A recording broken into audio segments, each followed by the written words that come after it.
Chapitre 31. J'avais fait un pacte avec mes yeux, et je n'aurais pas arrêté mes regards sur une vierge. Quelle part Dieu m'eût-il réservé d'en haut? Quel héritage le Tout-Puissant m'eût-il envoyé des cieux? La ruine n'est-elle pas pour le méchant, et le malheur pour ceux qui commettent l'iniquité? Dieu n'a-t-il pas connu mes voies? N'a-t-il pas compté tous mes pas? Si j'ai marché dans le mensonge, si mon pied a couru vers la fraude, que Dieu me pèse dans des balances justes, et il reconnaîtra mon intégrité. Si mon pas s'est détourné du droit chemin, si mon cœur a suivi mes yeux, si quelque souillure s'est attachée à mes mains, que je sème qu'un autre moissonne, et que mes rejetons soient déracinés. Si mon cœur a été séduit par une femme, si j'ai fait le guet à la porte de mon prochain, que ma femme tourne la meule pour un autre, et que d'autres la déshonorent. Car c'est un crime, un forfait que punissent les juges. C'est un feu qui dévore jusqu'à la ruine, et qui aurait détruit toute ma richesse. Si j'ai méprisé le droit de mon serviteur, ou de ma servante lorsqu'ils étaient en contestation avec moi, qu'ai-je à faire, quand Dieu se lève?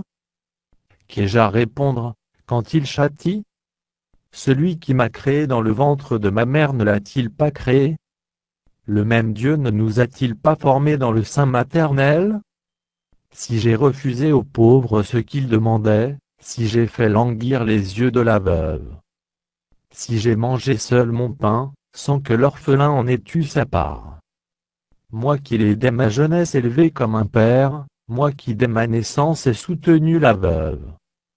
Si j'ai vu le malheureux manquer de vêtements, l'indigent n'avoir point de couverture, sans que ses reins m'aient béni, sans qu'il ait été réchauffé par la toison de mes agneaux.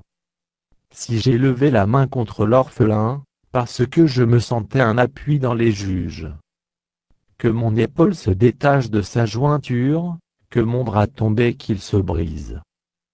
Car les châtiments de Dieu m'épouvantent, et je ne puis rien devant sa majesté. Si j'ai mis dans l'or ma confiance, si j'ai dit alors tu es mon espoir, si je me suis réjoui de la grandeur de mes biens, de la quantité des richesses que j'avais acquises, si j'ai regardé le soleil quand il brillait, la lune quand elle s'avançait majestueuse, et si mon cœur s'est laissé séduire en secret, si ma main s'est portée sur ma bouche, c'est encore un crime que doivent punir les juges, et j'aurais renié le Dieu d'en haut. Si j'ai été joyeux du malheur de mon ennemi, si j'ai sauté d'allégresse quand les revers l'ont atteint, moi qui n'ai pas permis à ma langue de pécher, de demander sa mort avec imprécation. Si les gens de ma tente ne disaient pas où est celui qui n'a pas été rassasié de sa viande?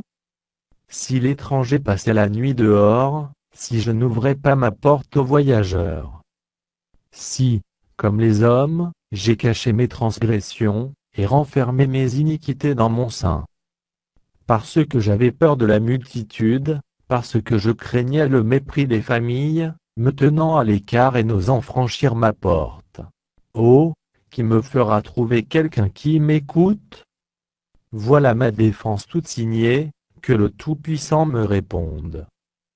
Qui me donnera la plainte écrite par mon adversaire? Je porterai son écrit sur mon épaule, je l'attacherai sur mon front comme une couronne. Je lui rendrai compte de tous mes pas, je m'approcherai de lui comme un prince.